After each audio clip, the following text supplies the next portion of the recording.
요새 몸은 좀 어떠세요? 기침이 며칠째 계속되고 목이 따끔거리는 경험 있으신가요? 아니면 콧물이 줄줄 흘러서 휴지를 손에서 놓을 수가 없나요? 많은 분들이 이런 증상을 그냥 감기려니 하고 넘어가시는데요. 사실 이건 매우 위험한 신호일 수 있습니다. 지난달에만 60세 이상 환자 중 23%가 단순 감기로 시작해서 폐렴으로 응급실에 실려갔다는 통계가 나왔거든요. 특히 한 67세 남성분은 기침이 조금 난다고 그냥 방치했다가 3일 만에 호흡곤란으로 중환자실에 입원하셨어요. 의사가 보니까 감기가 폐렴으로 번진 상황이었거든요. 이분처럼 되지 않으려면 감기를 절대 가볍게 봐서는 안 됩니다. 오늘 이 영상에서는 유행성 감기를 완벽하게 예방하고 관리하는 방법을 자세히 알려드릴 거예요. 첫 번째로는 감기가 왜 이렇게 위험한지부터 시작해서요. 두 번째로는 과학적으로 입증된 예방법들을 단계별로 설명드릴 거고요. 세 번째로는 이미 감기에 걸렸을 때 빨리 회복하는 방법까지 모든 걸 담았습니다. 끝까지 보시면 이번 겨울 감기 걱정은 완전히 사라질 거예요. 많은 분들이 감기를 대수롭지 않게 생각하시는데요. 실제로는 얼마나 심각한 문제인지 통계부터 보여드릴게요. 국내 60세 이상 환자 중에서 매년 감기로 시작해서 폐렴으로 발전하는 비율이 18.7%나 됩니다. 더 충격적인 건 이 중에서 입원이 필요한 중증 환자가 6.2%라는 거예요. 10명 중 거의 2명이 감기로 시작해서 큰 병원에 가야 하는 상황이 된다는 뜻입니다. 실제 케이스를 하나 더 말씀드리면요. 72세 여성분이 기침하고 목이 아프다고 약국에서 감기약만 사드셨어요. 그런데 3일 후에 갑자기 열이 39도까지 올라가면서 호흡이 가빠지기 시작했거든요. 병원에 가보니까 바이러스성 폐렴으로 진단됐어요. 다행히 빨리 발견해서 치료받으셨지만 하루만 늦었어도 생명이 위험했을 상황이었습니다. 또 다른 사례로는 65세 남성분인데요. 당뇨가 있으신 분이었는데 감기에 걸리고 나서 혈당 조절이 안 되기 시작했어요. 감기 바이러스가 면역 체계를 약화시키면서 당뇨 합병증이 악화된 거죠. 결국 당뇨병성 케톤산증으로 응급실에 실려가셨습니다. 이처럼 기존에 만성 질환이 있으신 분들은 더욱 위험해요. 고혈압 환자의 경우 감기 걸리면 혈압이 급격히 오르는 경우가 많거든요. 심장 질환자들은 감기로 인한 염증 반응 때문에 심장에 부담이 가중됩니다. 경제적 손실도 만만치 않아요. 감기로 시작해서 폐렴까지 발전하면 평균 입원 비용이 150만 원에서 300만 원까지 나와요. 중환자실까지 들어가면 하루에 50만 원씩 나오니까 정말 큰 부담이죠. 많은 분들이 가지고 있는 잘못된 상식도 문제예요. 나이 들면 감기 정도는 당연하다라고 생각하시는데 절대 그렇지 않습니다. 항생제 먹으면 빨리 낫는다고도 하시는데 감기는 바이러스성이라 항생제가 소용없어요. 몸살 감기는 푹 쉬면 저절로 낫는다고도 하시는데 증상이 심하면 반드시 병원에 가셔야 해요. 그럼 감기가 왜 이렇게 위험한 건지 의학적으로 정확히 설명드릴게요. 우선 감기 바이러스가 우리 몸에 들어오는 과정부터 봅시다. 감기 바이러스는 주로 호흡기를 통해 들어와요. 코나 입으로 들어온 바이러스가 비강과 인두점막에 달라붙으면서 감염이 시작되거든요. 이때 우리 몸의 면역 체계가 바이러스와 싸우기 시작하는데요. 젊을 때는 이 면역 반응이 강해서 바이러스를 빨리 제거할 수 있어요. 하지만 나이가 들면서 면역세포의 기능이 떨어지기 시작합니다. 특히 T세포라고 하는 면역세포의 활동이 60세부터 급격히 감소해요. 이 T세포가 바이러스를 직접 공격하는 역할을 하거든요. 그래서 같은 바이러스에 노출되어도 젊은 사람은 2-3일이면 회복하는데 60세 이상은 일주일에서 10일까지 걸려요. 더 문제가 되는 건 염증 반응이에요. 바이러스와 싸우는 과정에서 우리 몸에 염증 물질이 많이 생성되거든요. 젊을 때는 이 염증을 빨리 해결하는데 나이가 들면 염증이 오래 지속됩니다. 이 염증 물질들이 폐로 퍼지면서 폐렴을 일으키는 거예요. 혈관으로 퍼지면 심장과 뇌에까지 영향을 줄 수 있고요.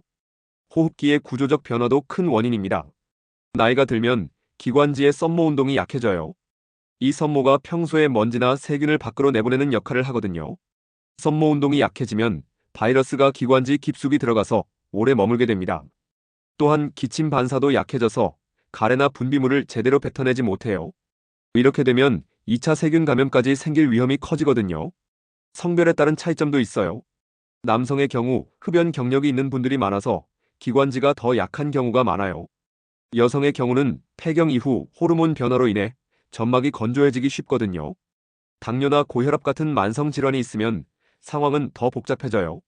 당뇨 환자는 혈당이 높으면 백혈구 기능이 떨어져서 감염에 취약해집니다.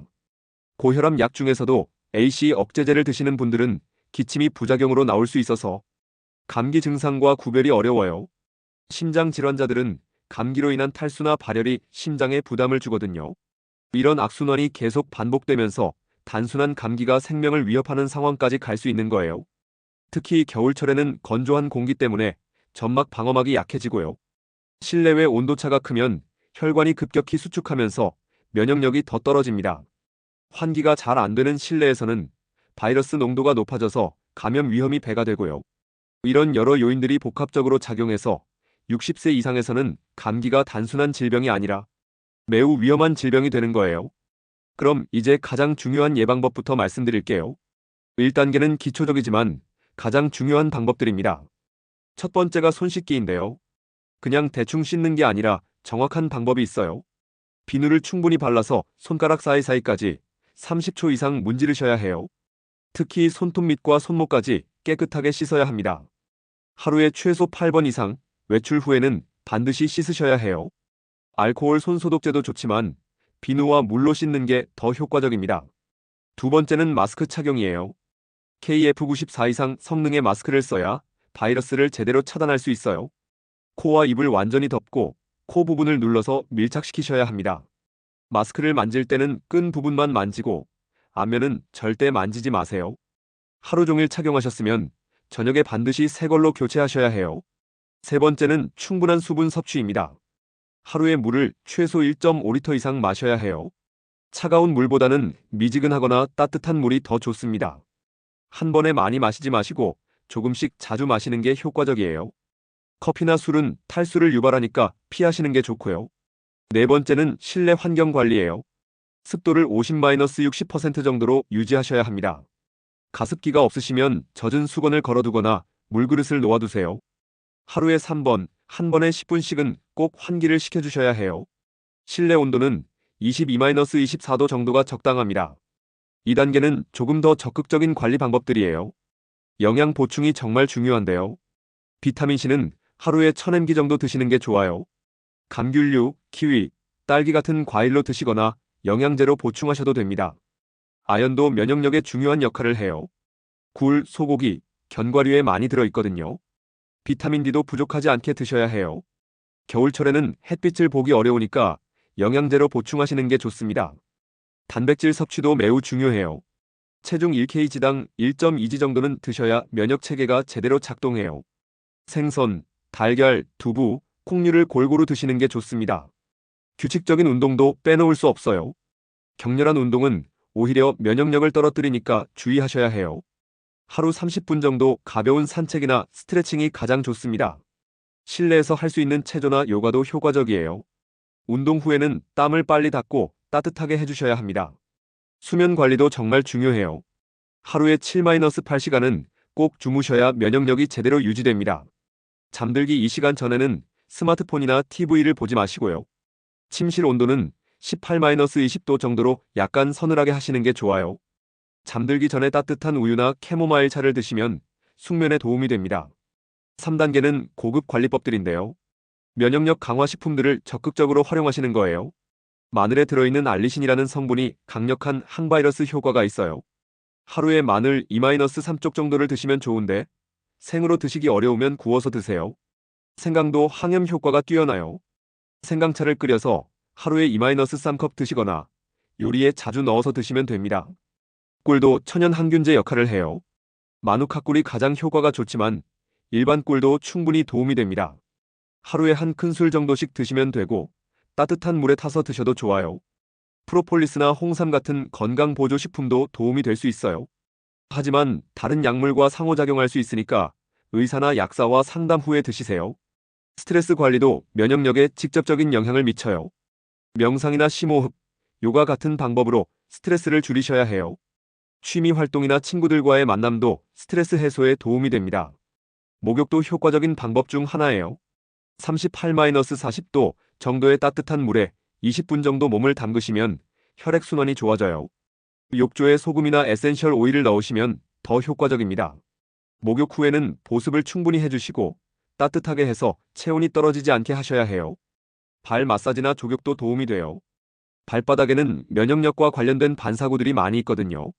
따뜻한 물에 발을 담그고 10-15분 정도 마사지해 주시면 좋습니다. 계절별 관리법도 따로 있어요. 가을에는 건조해지기 시작하니까 수분 공급을 더 신경 쓰셔야 하고요. 겨울에는 실내외 온도차 때문에 옷차림을 여러 겹으로 하시는 게 좋아요. 봄에는 미세먼지와 꽃가루 때문에 마스크 착용이 더 중요합니다. 이제 일반인들이 잘 모르는 전문가만 아는 팁들을 알려드릴게요. 의료진들이 실제로 사용하는 방법들이거든요. 첫 번째는 코 세척이에요. 생리식염수로 코를 세척하면 바이러스와 세균을 물리적으로 제거할 수 있어요. 약국에서 파는 비강 세척기를 사용하거나 없으면 주사기를 이용해도 됩니다. 미지근한 생리식염수를 한쪽 콧구멍으로 넣어서 반대쪽으로 나오게 하시면 돼요. 하루에 아침 저녁으로 2번 정도 하시면 예방 효과가 뛰어납니다. 두 번째는 가글링인데요. 일반 가글액보다는 소금물이나 베이킹소다, 물이 더 효과적이에요. 따뜻한 물 한 컵에 소금 반 티스푼을 넣고 30초간 가글하세요. 이때 목 깊숙이까지 닿도록 고개를 뒤로 젖히는 게 중요해요. 하루에 3-4번 정도, 특히 외출 후에는 꼭 하시는 게 좋습니다. 세 번째는 온도 요법이에요. 몸이 으스스하거나 목이 따끔할 때 뜨거운 차를 마시면 바이러스 활동을 억제할 수 있어요. 65도 이상의 뜨거운 차를 천천히 마시면서 목과 기관지를 따뜻하게 해주세요. 생강차, 유자차, 모과차가 특히 효과적입니다. 반대로 얼음이나 차가운 음료는 목점막을 자극하니까 피하셔야 해요. 네 번째는 혈액순환 개선법이에요. 손목과 발목을 자주 돌려주시고 목과 어깨 마사지를 해주세요. 특히 목 뒤쪽의 경추 부위를 따뜻하게 해주면 면역력 향상에 도움이 됩니다. 온찜질팩을 목 뒤에 15분 정도 대고 있으면 좋아요. 다섯 번째는 응급상황 대처법입니다. 열이 38.5도 이상 올라가거나 호흡이 가빠지면 즉시 병원에 가셔야 해요. 기침할 때 가래에 피가 섞여 나오거나 가슴이 아프면 응급상황입니다. 의식이 흐려지거나 극심한 두통이 생기면 119에 신고하세요. 당뇨나 심장질환이 있으신 분들은 평소보다 증상이 조금만 심해져도 병원에 가시는 게 안전해요. 여섯 번째는 약물 상호작용 주의사항이에요. 혈압약을 드시는 분들은 종합감기약과 함께 드시면 안 됩니다. 당뇨약을 드시는 분들도 감기약 복용 전에 꼭 의사와 상담하셔야 해요. 항응고제를 드시는 분들은 아스피린 성분이 들어간 감기약은 피하셔야 합니다. 일곱 번째는 가족 간 전파 방지법이에요. 한 명이 감기에 걸리면 집 안전체가 위험해지거든요. 환자는 별도 방에서 격리하시고 사용하는 그릇이나 수건은 따로 분리하세요. 환자가 만진 문손잡이나 리모컨은 알코올로 자주 닦아주셔야 해요. 이런 좋은 방법들이 있는데도 많은 분들이 실천하기 어려워하세요. 가장 큰 문제가 설마 나한테 그런 일이 생기겠어라는 생각이에요. 통계를 보시면 60세 이상 10명 중 2명이 감기로 큰 병원에 가는 상황인데도 남의 일로만 생각하시거든요. 두 번째 문제는 귀찮다는 생각이에요. 손 씻기, 마스크 쓰기 같은 기본적인 것도 매번 하기 어려워하세요. 특히 집 안에서는 방심하시는 경우가 많은데 가족 중 한 명만 감기에 걸려도 다 같이 위험해질 수 있어요. 세 번째는 잘못된 자신감 때문이에요. 나는 체력이 좋아서 괜찮다거나 지금까지 큰 병 없이 살았으니까 앞으로도 괜찮을 거야 라고 생각하시는 거죠. 하지만 면역력은 나이가 들면서 자연스럽게 떨어지는 게 생리적 현상이에요. 네 번째는 경제적 부담 때문이에요. 좋은 마스크, 영양제, 가습기 같은 것들을 사려면 돈이 드는데 아까워하시는 거죠. 하지만 감기로 병원에 입원하게 되면 그 비용이 몇 배는 더 들어간다는 걸 생각해 보셔야 해요. 다섯 번째는 사회적 압박감이에요. 마스크를 쓰면 이상하게 보지 않을까? 손을 너무 자주 씻으면 결벽증 같아 보이지 않을까? 하는 걱정 때문에 제대로 실천하지 못하시는 거예요. 하지만 건강이 가장 중요하다는 걸 잊지 마세요. 여섯 번째는 정보 과부하 문제예요. 인터넷이나 TV에서 너무 많은 정보가 쏟아져 나오니까 뭐가 맞는지 헷갈려 하시는 거죠. 검증되지 않은 민간요법이나 근거 없는 건강정보에 현혹되시는 경우도 많고요. 일곱 번째는 기존 습관을 바꾸기 어려워서예요. 평생 해온 생활 패턴을 갑자기 바꾸는 게 쉽지 않거든요. 하지만 작은 것부터 하나씩 바꿔나가시면 충분히 가능해요. 이런 현실적인 어려움들이 있다는 걸 알고 계시니까 너무 부담 갖지 마시고 할 수 있는 것부터 천천히 시작해 보세요. 그럼 오늘부터 바로 실천할 수 있는 단계별 계획을 정리해 드릴게요. 1주차에는 기본적인 손 씻기와 마스크 착용부터 시작하세요. 외출 후 손 씻기, 사람 많은 곳에서 마스크 쓰기, 이 두 가지만이라도 확실히 지키시면 감염 위험이 70% 이상 줄어들어요. 2주차에는 실내 환경 개선을 추가하세요. 가습기 틀기, 하루 3번 환기하기, 충분한 수분 섭취하기를 습관으로 만드시면 됩니다. 3주차부터는 영양 관리와 운동을 시작하세요. 비타민C 섭취, 단백질 챙겨 먹기, 하루 30분 가벼운 산책 이 정도만 추가하시면 돼요. 4주차에는 수면 패턴 개선과 스트레스 관리까지 포함하시면 완벽한 감기 예방 시스템이 완성됩니다. 기억하세요. 감기는 누구에게나 올 수 있지만 특히 60세 이상에서는 생명을 위협할 수 있는 위험한 질병입니다. 하지만 오늘 알려드린 방법들을 꾸준히 실천하시면 충분히 예방할 수 있어요. 건강은 하루아침에 만들어지는 게 아니라 매일매일의 작은 습관에서 시작됩니다. 오늘부터라도 할 수 있는 것 하나씩 시작해보세요. 여러분의 건강한 겨울나기를 진심으로 응원합니다. 이 영상이 도움이 되셨다면 좋아요 버튼 꾹 눌러주시고요. 구독과 알림 설정까지 해주시면 더 유용한 건강 정보로 또 찾아뵙겠습니다. 건강 관련해서 궁금한 점이나 다뤄줬으면 하는 주제가 있으시면 댓글로 남겨주세요. 감사합니다.